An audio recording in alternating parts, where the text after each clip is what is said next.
What's up, everybody? Coach Tim Springer, Spartan Basketball, back with another car series with a message, man, that really just hit home to me, and I didn't realize what an effect it was having until yesterday. So, we got to be real picky with the words we use, and really, before you say them or put them out there, because I am really talking both,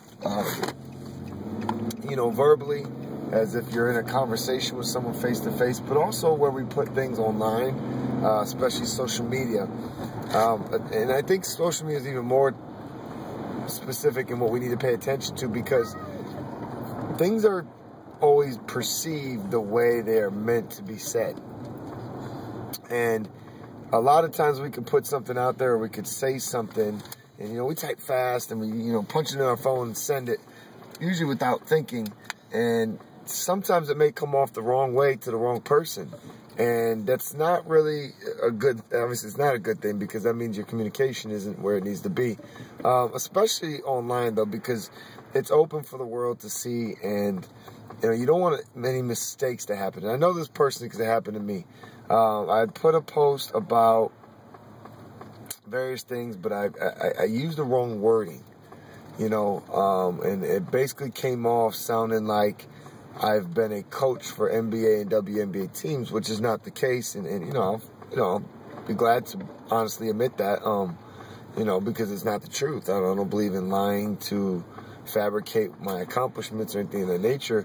But what I intended to put was that I had trained NBA and WNBA players from a skill development standpoint, which is true, which is honesty, but yet it got perceived the wrong way. And, I had some people in the basketball community that I respect and probably respect me, questioning my integrity. And, I think it's been cleared up. I think things have been fixed, kind of water under the bridge there.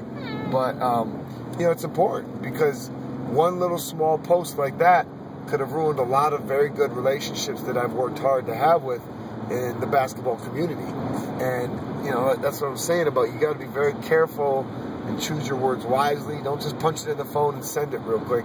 And I think this relates to a lot of things. I've seen players who have strained their relationship with their teammates by posting something online, and whether or not they meant it the way they put it, they caused their teammates to look at them in a different light and actually lose some respect. So you got to be very careful about your communication. You should be anyways, because good leaders are always considerate about their communication, because it's one of their number one tools. So make sure, like I said, especially online, that you're smart about how you're putting it, and obviously don't mislead people. I wasn't trying to mislead anybody. It just got put the wrong way in the wrong context, and people took it that way. And they had every right to, because that's how they read it, that's how they perceive. They say reality is perception.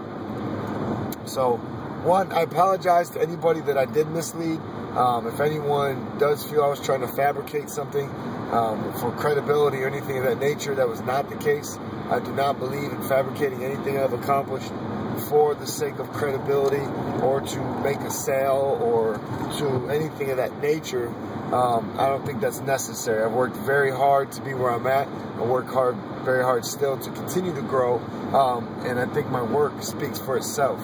Yeah, I do create opportunities for kids to be around pros and things like that, and I train pros when the time comes around, opportunities are there. But, in no way am I trying to leverage myself off of that to make anyone look at me in a different light. So I apologize for that. Make sure you're very careful on what you put, what you say, and that's, like I said, social media especially, but that doesn't mean that's not the case as well as in face-to-face conversations. So choose your words wisely, take care, and God bless.